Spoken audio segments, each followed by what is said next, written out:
Hello everyone and welcome back to my channel पढ़ लो। तो चलिए बात करते हैं हम लोग जेईई मेन 2026 में पूछे हुए सवाल की। Let's discuss let f of x equal to integration of d x by x raise to power 2/3 plus 2x raise to power 1/2 b such that f of 0 दिया हुआ है -26 plus 24 log 2 if f of 1 की value दी हुई है a plus b log 3 where a b belongs to z then find a plus b. देखो integration के questions कभी भी ना इसी टॉप के इसी फॉर्म में पूछता है, ठीक है।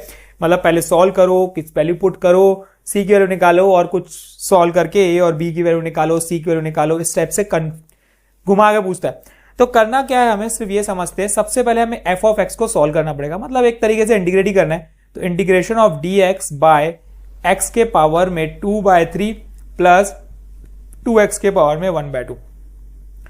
इनडेफिनेट इंटीग्रेशन के क्वेश्चंस को हमेशा हम सब्स्टिट्यूशन, ज्यादा से ज्यादा हम कोशिश करेंगे सब्स्टिट्यूशन से बनाने की, ताकि वो क्वेश्चन बहुत सिंप्लीफाई हो जाए। तो हम इसमें x की जगह पुट करेंगे t⁻6। क्यों किए? क्योंकि देखो पावर में 2/3 है तो 6 रखेंगे तो वो कैंसल आउट हो जाएगा और एक फ्रैक्शन हट जाएगा एक्चुअल में, फ्रैक्शन हटाने के लिए। तो ये बन जाएगा tx dx equal to 6t के पावर में 5 dt, क्योंकि dx को भी चेंज करना पड़ेगा। तो इंटीग्रेशन ऑफ ये क्या बन गया, देखो dx की जगह हमने पुट कर दिया 6t के पावर में 5 dt डिवाइड बाय x की जगह t के पावर में 6 उसके पावर में 2/3 प्लस 2x के पावर में ये हो गया t के पावर में 6 उसके पावर में 1/2। ठीक, इंटीग्रेशन ऑफ 6 को बाहर कर देता हूं, ऊपर बचा t के पावर में 5 dt डिवाइडेड बाय ये बन गया, देखो 3 1 टाइम t का, तो t के पावर में 4 प्लस 2t के पावर में 3। अब इसमें से देखो t का 6 इंटीग्रेशन ऑफ t के पावर में 5 डिवाइडेड बाय t क्यूब में कॉमन आउट कर सकता हूं, कॉमन फैक्टर 2, ये बना dt, यहां से ये कैंसिल होके यहां पे स्क्वायर आ गया, तो वैल्यू बची 6 integration of t square divided by t plus 2 dt। अब इसको कैसे ब्रेक किया जाए, यहां पे इंपॉर्टेंट है, समझते हैं, इजी है। इंटीग्रेट कैसे किया जाए, देखो इसको हम कर सकते हैं यहां पे t स्क्वायर -4 प्लस 4।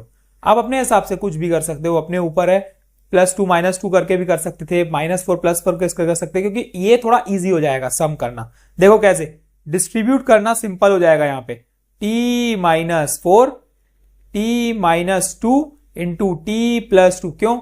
इस पूरे को मैं लिख सकता हूं a² - b² के फॉर्म में, और मैं डिस्ट्रीब्यूट भी कर सकता हूं। तो अब देखो जैसे ही मैंने डिस्ट्रीब्यूट किया चीज, ये हमारे लिए बहुत इजी हो गई। देखो अब इसको इंटीग्रेट करना इजी हो गया हमारे लिए, ये कैंसिल हो गया है ना।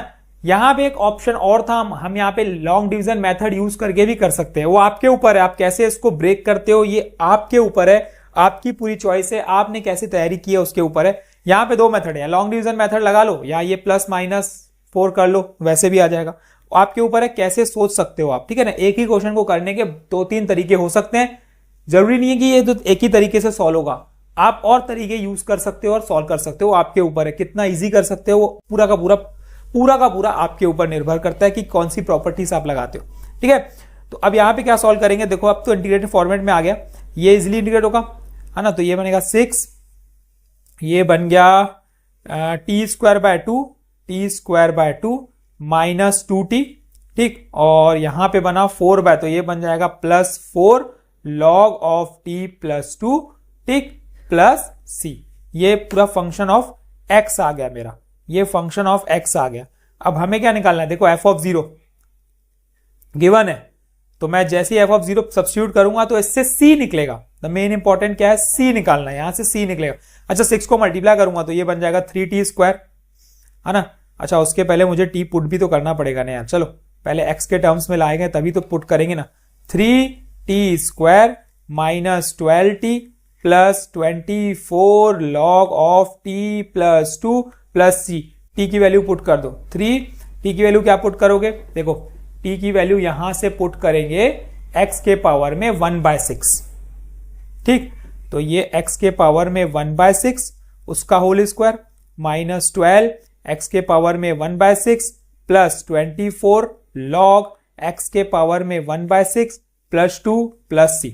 करना क्या है, x की जगह 0 पुट करना है, ये टर्म 0, ये टर्म 0, ये बचा यहां पे 24 log 2 प्लस c, और इस पूरे की वैल्यू ऑलरेडी दी हुई है माइनस 26 प्लस 24 log 2। तो ऑन कंपेयरिंग बोथ c की वैल्यू देखो क्लियरली विजिबल है 26 है। कंपेयर करने पे मुझे 26 दिख गई वैल्यू, ठीक है। जब मुझे माइनस 26 दिख गई तो मैं पुट कर दूंगा। कहां पुट कर दूंगा? यहां पुट कर दूंगा। तो ये मिल गया मुझे, यहां पुट करते हैं, यहां पे माइनस 26। अब ये वैल्यू मिल गई।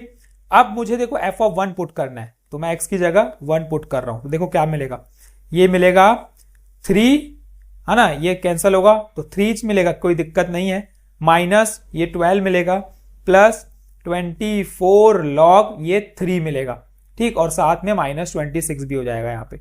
तो 3 माइनस 12 कितना हो गया? -9, -9 माइनस 35, तो -35 प्लस 24 log 3, ये f ऑफ 1 आ गया। अब f ऑफ 1 यार बिल्कुल गिवन था। क्या गिवन था f of 1? a plus b log 3। Compare करो a प्लस बी log 3 से, तो comparing a is equals to -35, b is equals to 24। करना क्या है भाई? a प्लस बी करना है। तो -35 प्लस 24 सॉल्व करने पे क्या आएगा? -11। तो ऑप्शन में जहां -11 दिखा टिक करो और जल्दी से आगे बढ़ो। इस टाइप से ये क्वेश्चन को सॉल्व करना था। क्वेश्चन बहुत मजेदार था, सिर्फ एक छोटी सी कॉन्सेप्ट कि क्या सब्स्टिट्यूट करे कि हमारा सॉल्यूशन इजी हो जाए। इनडेफिनेट इंटीग्रेशन के क्वेश्चंस को करना ही वही है कि हम क्या वैल्यू को सब्स्टिट्यूट करें, कैसे ब्रेक करें कि वो सिंप्लीफाई हो जाए और हमारे इंटीग्रेशन फॉर्मेट में आ जाए, ताकि हम उसको इंटीग्रेट कर सके। तो ये वीडियो कैसा लगा, समझ में आया क्वेश्चन, तो हिट लाइक। कंटिन्यूअसली चैनल पे क्वेश्चंस आते जा रहे हैं, बहुत सारे क्वेश्चंस डले भी हुए हैं भाई। प्लेलिस्ट में जाओ, चैप्टर बाय चैप्टर आपको क्वेश्चंस मिलेंगे बहुत सारे, ठीक है। ऑलमोस्ट हमने 350 प्लस मेरे ख्याल से बहुत सारे क्वेश्चंस हमने ऑलरेडी अपलोड किए हैं, सिर्फ पीवाईक्यूज है बहुत सारे। तो देखो, सीखो, वही देखोगे तो आपकी पूरी प्रैक्टिस हो जाएगी यार कैसे सॉल्व किया जाता है, line by line by line by line by chapter by chapter. तो थैंक यू, प्रैक्टिस करते रहो, वीडियोस देखते रहो, आपके साथ जो प्रिपरेशन कर रहे हैं उनको शेयर करो, और ताकि प्रिपरेशन होती रहे, हम छोड़ने नहीं वाले। ये हम क्लास 12 के मैथ्स की बात करेंगे, क्लास 11 के मैथ्स की बात करेंगे, जेईई मेंस के क्वेश्चंस की बात करेंगे और पूरी एक अच्छे से प्रिपेयर करेंगे। Thank you, all the very best.